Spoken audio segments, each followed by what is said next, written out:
We pick up from where we left off the last time, with Invincible being given the order to conquer Earth instead of his father for the Viltrumites. Invincible crawls in agony as he looks over the aftermath of the fight, but then he immediately loses consciousness. The last surviving Thraxans help Invincible up and take him to his half-brother and Thraxan mother. Invincible blames himself for what happened to the Thraxan planet, but Omniman's Thraxan wife comforts him and assures him that his presence saved her and his half-brother's life. That's why they should just keep looking forward.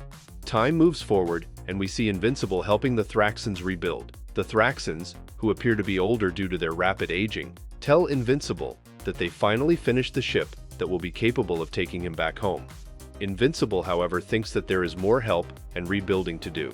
The Queen, who has also aged considerably, tries to convince Invincible to go back home, but to also take his half-brother with him, because he is aging slower than their species, and he needs to take care of him. They talk about Omniman and hoping he is alright before Invincible makes up his mind about supporting his half-brother. Debbie returns to her home after another hard day at work, and she is surprised to see Invincible finally greeting her after 2 long months. She is shocked, however, to see an alien baby right with him. They talk, and Invincible basically tells her everything about Omniman being there, how he basically lived his life after running away from Earth and thinking he can never come back, to his recent life after saving the Thraxans, living with them, and getting to marry one of their own, and then rule over them, which has resulted in a baby that is growing fast. And then he told her about how the Viltrumites attacked and have taken Omniman with them to be executed for treason. Obviously, it is safe to say that Debbie is understandably conflicted and frustrated about the whole thing. Her genocidal husband ruined their lives, went and married someone else, had a kid with that someone, and they are now supposed to carry that burden after him and fix his own problems.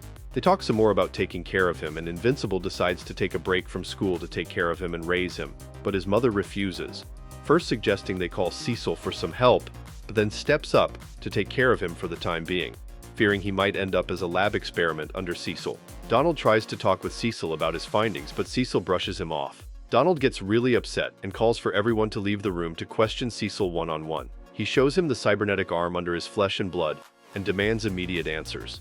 Cecil finds himself cornered here and decides to take Donald to yet another secret white room and shows him the type of android body that they gave him to live once again, but now stronger and better. Donald is horrified about the discovery and almost has an existential breakdown. Cecil thinks he should man up, and he should have realized the consequences of their own job here. Donald thinks it is preposterous to just brush off this whole thing as if it didn't happen, and they shout at each other before getting interrupted by someone delivering news of Invincible's return to Earth. Meanwhile, Invincible goes back to college and reconnects with his best friend, before telling him he has to go see his girlfriend first.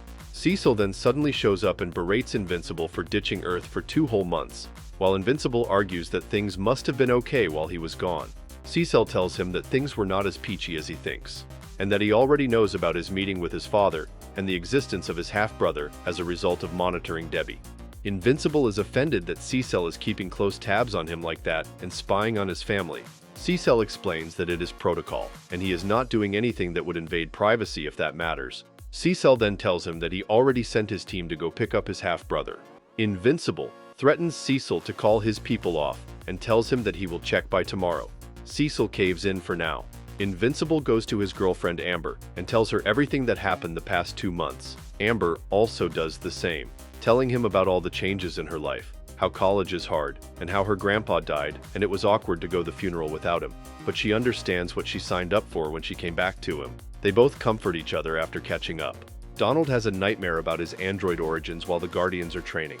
Rudy and Monster Girl have a fight about her transformations, because Monster Girl thinks Rudy and the Guardians are getting too nosy and monitoring how many times she transformed.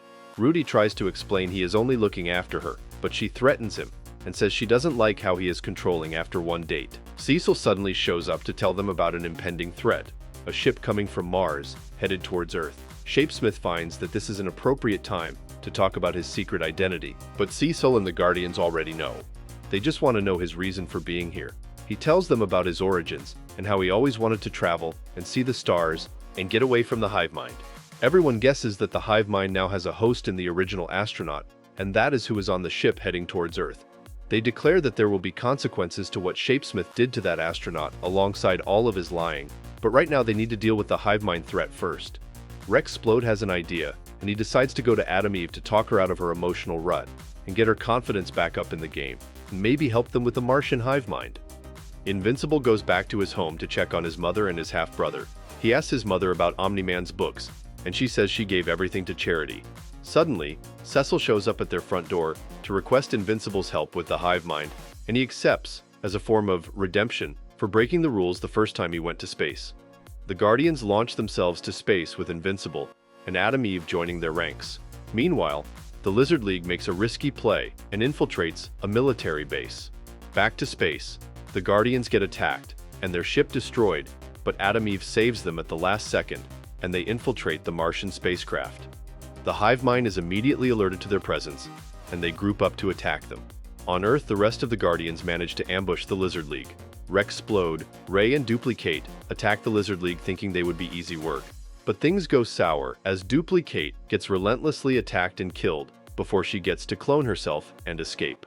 Meanwhile, the rest of the Guardians are overwhelmed by the hive mind, and Rudy decides to leave his armor to try and amplify the signal that disrupts their nervous system, but he needs time, and they need to protect him throughout. Splode and Ray try to avenge Duplicate, but Ray gets eaten alive, and Splode gets gravely injured after taking everyone out, except for the King Lizard.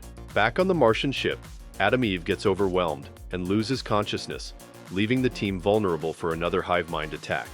The episode ends with a cliffhanger, but not before leaving us with another set of shocking twists. We see Alan the alien recovering and actually managing to come back to life without the life support machine. He notices how he looks and feels much stronger than before. Thetis is in the room, and he congratulates Alan before telling him the truth about turning his machine off. Alan is shocked, but Thetis explains that he needed to make the recovery without the machine, so that he can grow stronger and actually stand toe-to-toe with Viltrumites. He then reveals himself to be a Viltrumite as well, the only one to rebel against his kind according to him, and tasks Alan of bringing Invincible to them to change the tide of war. Well, it looks like business is really picking up once again. Granted, this was the episode after the long and quite unnecessary delay after episode 4, at least according to the fans. Hype for the show kind of died out before this episode, and some say it never truly recovered, but this episode was really exciting and quite action-packed. This brings us to the end of today's video. Don't forget to leave a like and subscribe to our channel to get more videos like this one.